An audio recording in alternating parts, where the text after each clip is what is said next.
Bismillahirrahmanirrahim. Assalamualaikum warahmatullahi wabarakatuh. Apa kabar sahabat semua? Insya Allah dan semua sehat walafiat dalam lindungan Allah Subhanahu wa taala.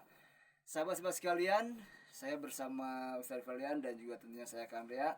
Pernahkah teman-teman semua mendambakan buat putra-putrinya atau siapapun yang sudah tamat sekolah dari SMA atau aliyah, pokoknya SMK, pokoknya SMA lah ya, yang ingin melanjutkan pendidikannya ke luar negeri, terutama ke Timur Tengah. Buat teman-teman semua, baik itu ke Madinah, Mekah, ke Dubai, ke Riyadh, kemana saja ya, termasuk yaitu ke Al-Azhar.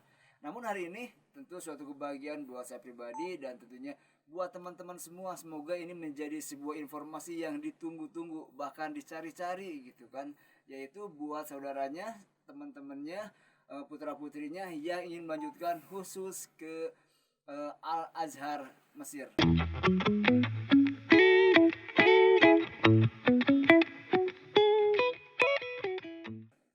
Mesir terkenal dengan para lulusannya yang begitu dahsyat, bahkan orang-orang yang sudah begitu pulang mereka mengamalkan ilmunya dengan berdakwah, ada bikin pesantren, bahkan mereka juga banyak menjadi seorang pejabat.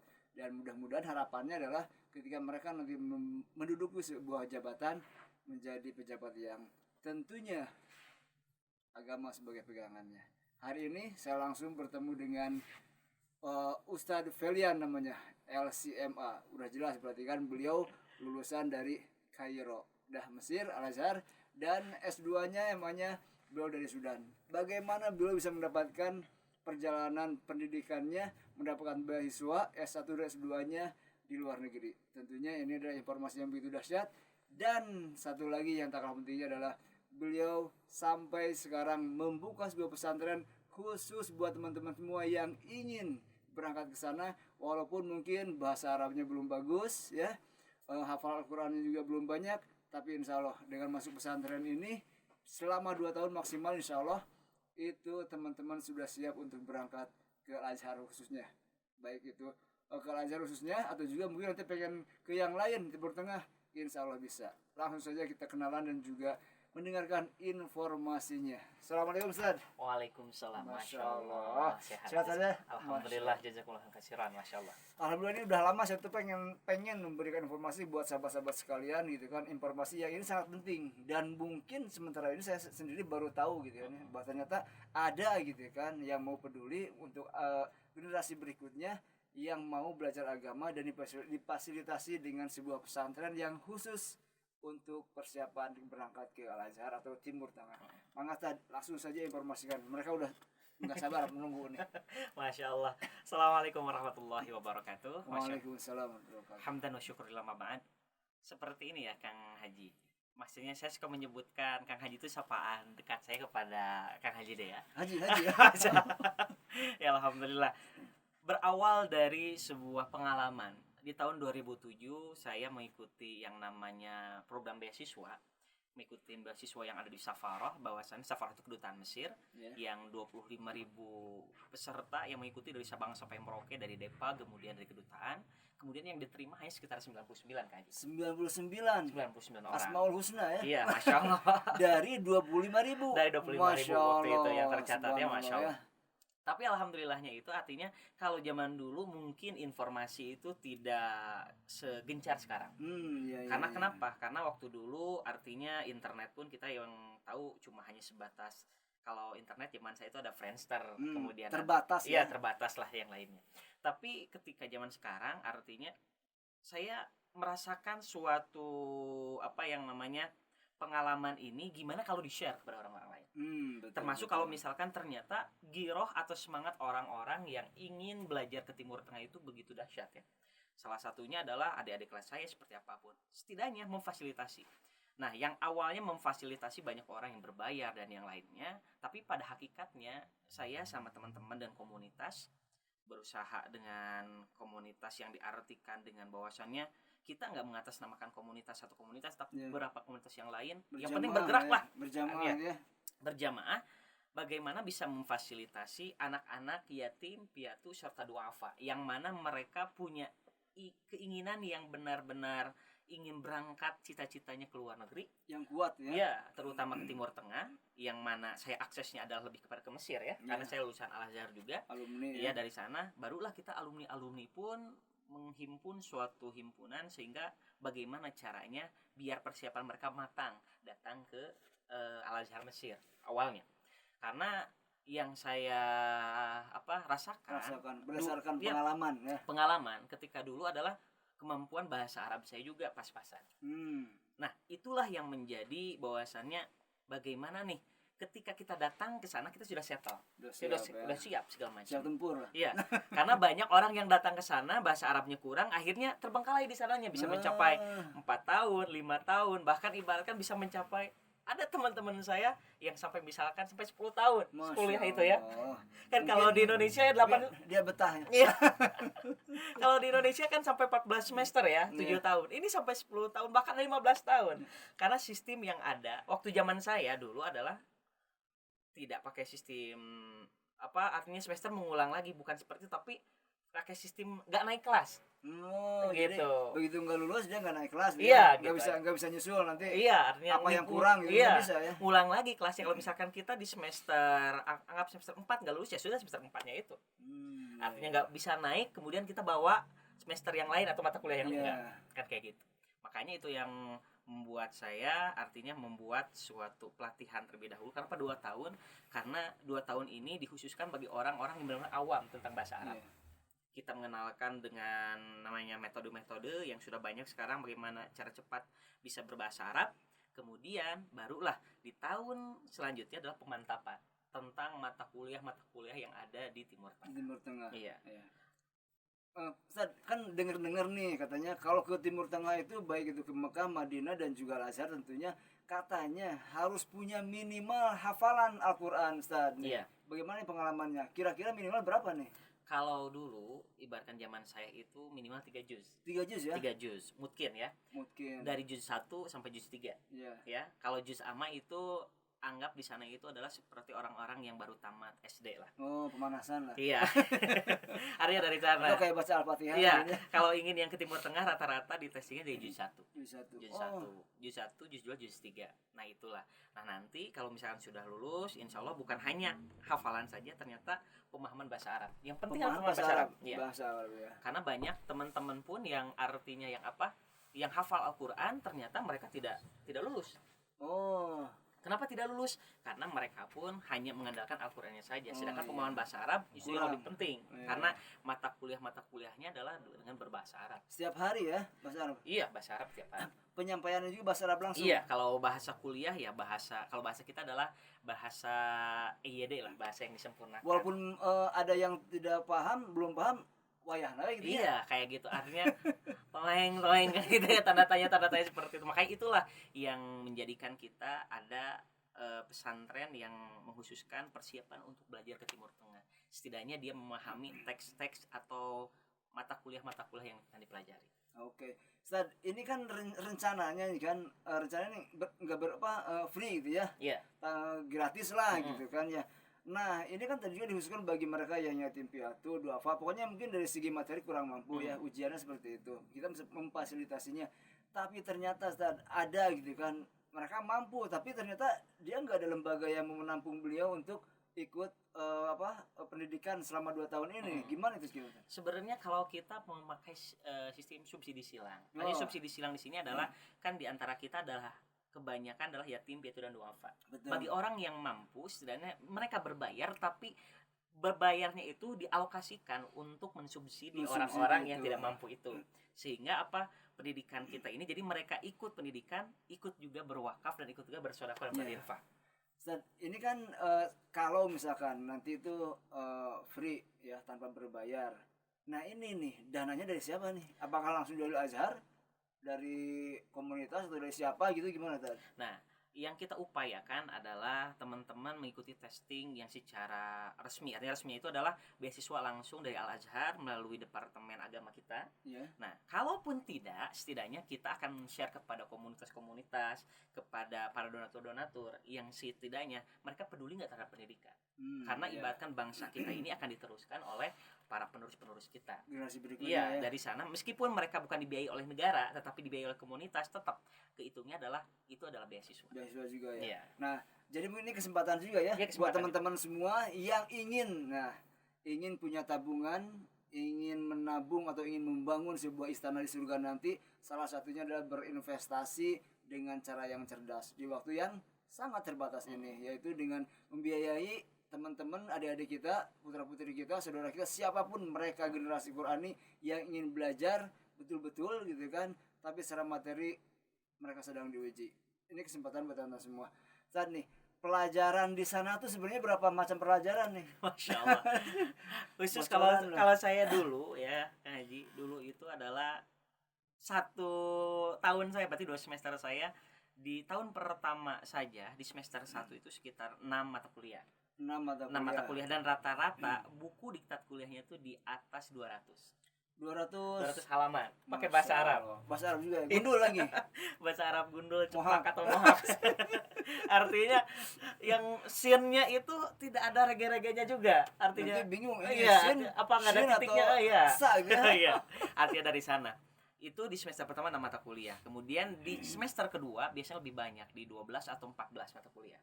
Anggap saja kalau 200 halaman kali 14 kali 20 berarti udah berapa? 4.000 ya. 4.000 halaman pakai bahasa Arab. Yang awalnya saya dulu, ya Allah, dulu itu makanya seperti itu, dulu itu aduh berat nih, Masya Allah. Ternyata yang berat itu bukan rindu ya, Masya Allah. Yang berat itu ketika awal di tahun pelajaran Al-Azhar itu ternyata apa, Masya Allah, memahami mata kuliah itu. Dan itu yang dirasakan kenapa bahasa Arab ini penting dan perlu diberitahu kepada teman-teman yang ingin berangkat ke Betul-betul luar negeri. siapkan ya. Betul ya. Nah, Ustaz, gaya belajar nih, ya kan? Kita kan nggak tahu, apalagi saya juga pernah merasakannya, kan? Gaya belajar di sana dan juga tentunya di sini, gitu kan? Itu seperti apa sih, gitu kan? Baik. Perlu ada apa, semacam apa ya, pengkondisian gitu? Iya. Jadi intinya gaya belajar sebenarnya hampir mirip seperti Indonesia karena sistemnya adalah sistem akademik ya, akademis. Artinya tetap memakai mata kuliah, tetapi yang lebih ininya adalah mereka lebih menggunakan tentang tata cara klasikal. Klasikal itu adalah benar-benar yang namanya ya satu arah, artinya bagaimana dosen kemudian nanti ada sedikit diskusi seperti biasa di kita ini. Tetapi yang lebih masalahnya adalah mungkin kita memahami dari segi khususnya yang saya rasakan agamanya lebih mendalam. Karena diktat kuliah itu ternyata bukan hanya itu. Yang kadang-kadang keluarnya soal-soal ujian itu bukan hanya di diktat kuliah. Oh, gitu. Bisa ya. menjadi kitab-kitab yang lain, rujukan yang lain. Oh. Dan kita tahu tafsir saja. Anggap saja tafsir At-Tabari bisa lebih dari 10 jilid tuh. 10 jilid. Dan satu jilidnya itu bisa mencapai 400 halaman. Dahsyat juga ya. Nah, itulah yang membuat artinya kita semakin bahasanya yang saya rasakan adalah mungkin saya belajar di sana itu lebih giat ketika belajar di Indonesia. Termotivasi mungkin. Termotivasi. Yang saya rasakan baru kali ini saya belajar 1 bulan atau 1 bulan setengah sebelum waktu ujian dimulai, saya udah buat baca buku dan mulai untuk merangkum segala macam. Dan ujiannya pun Kang Haji bisa mencapai 1 bulan sampai 1 bulan setengah. Lama ujian. Lama ujian. Kalau di kita kan paling seminggu 2 minggu. Iya. Karena kalau di kita kan tiap hari ya. Ya. Kalau di sana memang setiap 2 hari sekali. Tapi setiap 2 hari sekali, tapi yang kita baca adalah lebih dari 400 halaman. Masya Allah. Dan itu mengenai mata pelajaran ya. Kira-kira terus adaptasi nih, adaptasi lingkungan, adaptasi dengan teman-teman yang baru gitu kan. Kalau boleh tahu nih dari Asia aja, jangan dunia lah ya. Asia kira-kira yang paling banyak dari negara mana nih? Kalau dulu zaman saya itu kebanyakan dari Cina. Cina ya? Iya. Masya Karena Allah. setahu saya Cina itu masuknya bukan hanya lewat ke kapal terbang tapi lewat kapal laut juga. Oh. Artinya dan kebanyakan yang mukim di sana rata-rata yang dari Cina itu kalau tidak salah mereka itu sambil kuliah ibaratnya mencari agama juga, kemudian sambil berdagang juga. Sambil berdagang juga. Iya. Karena di sana juga banyak rumah makan Cina yang halal ya. Halal artinya. ya. Karena kebanyakan di sana adalah muslim juga. Tapi yang kesana orang-orang Cina itu pasti muslim ya? Mungkin nggak semuanya, tapi karena- kebanyakan. Tapi mungkin di sana tuh tidak harus muslim ya? Iya, Muslim ya? karena kalau menurut tahun 2007 dulu kalau tidak salah 60 muslim dan 40 itu adalah Kristen Kipti. Oh, ada di sana ya? Iya. Oh, pendatang pun boleh. Pendatang pun boleh. Ya sama lah Ah. seperti di Indonesia yang datang Iya. bukan hanya dibatasi yang muslim saja. Ya karena banyak juga orang yang berpikiran bahwasanya Timur Tengah harus Muslim. Nah, ternyata enggak ya. Enggak juga. Salah satunya adalah Iya. ini ya Mesir gitu Iya. kan. Oke Ustaz, dengan teman-teman barunya nih gimana nih biar nanti nih teman-teman yang punya niat saya udah punya gambaran, oh ternyata saya harus bergaul seperti apa. Persiapan dengan mental ininya bergaulnya, mental juga dengan cuacanya gitu kan, gaya belajarnya dan buku apa yang harus dibaca atau mungkin istilahnya berapa banyak sih buku yang harus dibaca biar nanti terbiasa gitu kan kayak gitu. Nah, kalau yang namanya adaptasi dengan teman mengikuti bagaimana cara kita bergaul juga. Karena kalau waktu dulu saya hidup di asrama Kang Haji. Iya. Dengan cara hidup di asrama otomatis tetangga-tetangga saya ada yang dari Afrika, bahkan ada yang dari Prancis, bahkan ada yang dari Timur Tengah sendiri yaitu dari Maroko ya. Iya. Kemudian ada yang dari Lebanon dan yang lainnya. Dan kita lebih enak di sana dalam pembiasaan berbahasa.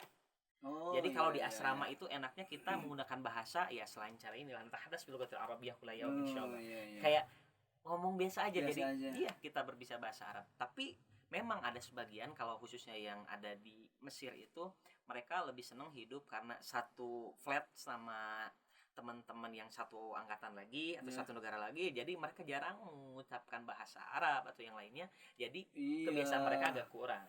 Jadi istilahnya mereka menemukan habitatnya semula Iya, gitu ya. rata-rata kalau anggap saya ngomong misalkan Haji dari Sunda misalkan, gak bakal mungkin kita ngomong pakai bahasa Arab ya gitu. Orang-orang diledek nih. Iya. Malah sebenarnya itu sebenarnya minus ya. Iya, minusnya. sebenarnya kalau yang menurut saya adalah ketika kita negara orang lain, ya gunakan bahasa itu sendiri. Bahasa itu sendiri. Karena kita suatu saat pasti akan pulang ke Indonesia dan mungkin Indonesia lebih lama dibanding negara kita yang akan kita belajar itu sendiri. Iya. Makanya seperti di sana. Kemudian cuaca yang saya lihat di sana ada dua musim panas dan musim dingin. Musim panas bisa mencapai 42 atau 43 derajat. 42, 43 ya. 43 derajat ya, Masya Allah. Yang ada di sana mungkin rata-rata orang-orang Mesir itu keluarnya itu jarang. Kalau keluar jam 2 atau jam 1. Iya. Rata-rata mereka itu keluar itu jam 4 karena suhunya sudah agak enakan. Dan rata-rata mereka gadang sampai jam 2 atau jam 3. Karena waktu subuhnya itu sekitar jam setengah 4. Iya, kalau musim panas. Iya. Musim panas lebih cepat. Yang namanya maghribnya lebih lama, jam 8. Oh iya. Bisa sampai di sana. Nah, kalau musim dingin siangnya lebih pendek. Malamnya lebih pendek. Kemudian justru siangnya lebih pendek. Lebih pendek ya. Jadi maghribnya itu bisa sekitar jam 6. Dan yang namanya suhunya bisa mencapai 8 sampai 5 derajat. Dan yang saya rasakan bisa pakai legging ya, bahasa kita ya legging ya. Leggingnya anggap ini lepis ya. Kalau lepis kemudian leggingnya bisa mencapai 3 atau 4 lapis. Oh, iya. Karena mengakibatkan flutulan. Jadi 5 ya. Iya, karena yang saya rasakan mandi pun artinya bukan berarti saya menafikan jarang mandi. Dengan keadaan artinya ketika musim dingin bisa mencapai seminggu 2 kali. Seminggu 2 kali tadi. Iya, itu pun harus pakai air hangat. Itu pun yang mau. Karena musim dinginnya yang saya rasakan itu adalah airnya itu masuk ke tulang, betul-betul kerasa ke tulangnya itu. Beda kalau misalkan Kang Haji yang udah ke Madinah ya, beda dengan ke Mesir karena dinginnya itu di sana pakai angin. Anginnya masuk ya, angin kutubnya itu masuk dari sana. Baik, Ustaz. Tadi kan mengenai gaya belajar udah lah ya, pengalaman dengan teman itu gimana kita bisa menitipkan diri gitu kan. Terus juga kira-kira mata pelajaran begitu banyak gitu kan. Nah, sekarang kan yang di Indonesia nih, Ustaz kan rencana nih di mana nih tempatnya gitu kan. Tempatnya yang kita alokasikan ada yang tempat sekarang itu udah terpusat di Cianjur ya. Cianjur ya. Di Cianjur di Kecamatan Warung Kondang, ke Desa Ciwalen, Kampung Pasantren, RT 04 RW 11, Jawa Barat, di daerah Kabupaten Cianjur. Nah, itu yang akan kita garap lagi yang insya Allah mudah-mudahan ada di sekitar daerah Stak Dulang, di daerah Pasirimpun ke atas. Stak Dulang tuh Pasirimpun ke atas. Ya. Yang Kang Haji juga pernah ke sana. Sungai Miskin, depan Sungai Miskin ya, ke atas lagi. Iya, okay. dari sana dan itu sedang dipersiapkan. Karena yang baru kita garap baru laki-laki, tetap ikhwan saja dan mudah-mudahan kedepannya mohon doanya di semuanya bisa menggarap akhwatnya juga. Karena kenapa kita menstabilkan dulu dan mohon doanya tahun 2021 ini kalau tidak ada pandemi juga Kang Haji, mudah-mudahan bisa berangkat ya, mudah-mudahan. Nah, Ustaz, selama 2 tahun ini nih, tadi kan udah betul ya bahasa Arab dan rencananya bahasa Inggris ya. Yeah. tujuan yang lainnya mungkin. Ada kan rencananya biar kita tuh nanti walaupun keluaran dari pesantren, keluaran dari Al-Azhar manapun juga kan mereka dengar-dengar sih akan punya jiwa entrepreneur. Nah, kira-kira yang diajarkan apa lagi nih Tad? Nah, yang kita diajarkan karena saya juga senang ngisi, artinya bukan hanya di Majlis Taklim tetapi dengan sosial media dan yang lain, dan kita sering juga bergabung dengan entrepreneur yang lainnya, maka kita akan mengajarkan satu tentang ilmu bisnis ya. Ilmu bisnis, karena yang kita rasakan adalah bagaimana kita bisa menghidupi pesantren kalau misalkan yang namanya mesin itu nggak ada. Kalau kita hanya mengandalkan yang tadi yang kita dapatkan dari teman-teman kita, kalau kita mengandalkan donatur saja, bagaimana kita akan selalu meminta terus dari sana. Makanya setidaknya mengajarkan bagaimana bisa berbisnis apapun itu yang penting, karena Rasulullah mengajarkan, karena Rasulullah ada sebagai pedagang di sana, mengatakan itu yang akan menjadikan itu. Kemudian selain itu mungkin juga artinya teman-teman yang ada di sana, kalau misalkan dia punya kemampuan, karena di Mesir itu lebih kepada miniatur Indonesia yang dididiknya itu. Artinya miniatur Indonesia itu adalah kehidupan mereka, ada yang jualan, kemudian ada yang senang organisasi, ada yang benar-benar akademisi, bahkan ada yang menjadi YouTuber juga. Ada juga ada yang lainnya karena keadaan sekarang. Kemudian mungkin juga dengan yang lainnya, karena kita punya platform yang begitu banyak. Makanya dari sana selain bisnis kita ajarkan akademisi, kemudian setidaknya kita akan menjadi dai entrepreneur seperti gimana. Siap. Setidaknya meskipun dia di sekelikup yang pesantrennya kecil yang ada di gunung atau yang lain, tapi tetap dia bisa ngupload video dan bisa orang lain juga mendengarkan. Iya, dan itu menjadi sebuah media dakwah ya. Betul. Dan untuk saat-saat ini memang harus seperti itu, dan inilah salah satunya kenapa gitu kan saya sampaikan juga, semoga ini menjadi informasi yang memang sangat-sangat berarti buat teman-teman semua. Walaupun mungkin saya emang nggak perlu, tapi kalau gitu kan teman-teman semua menginformasikan kepada yang lain, insya Allah itu akan menjadi sebuah amal jariah juga. Insyaallah. Nah, terakhir nih, kira-kira ada nggak nih pesan-pesan buat teman-teman semua yang ingin bergabung? Misalkan kapan mulainya, rencana 2021 ini, terus juga harus ke siapa gitu kan, atau bagaimana gitu kan mengikuti perkembangannya. Baik, rekan-rekan sekalian, mungkin yang ingin mengikuti program pesantren ini kita buka dari bulan Februari ini, yang insya Allah karena untuk dialokasikan bukan tahun 2021 ini, tapi tahun 2022 atau 2023. Karena 1 tahun atau 2 tahun ke depan. Kalau orang yang sudah expert di 1 tahun sekarang, bisa kemungkinan berangkatnya tahun depan. Artinya dari sana.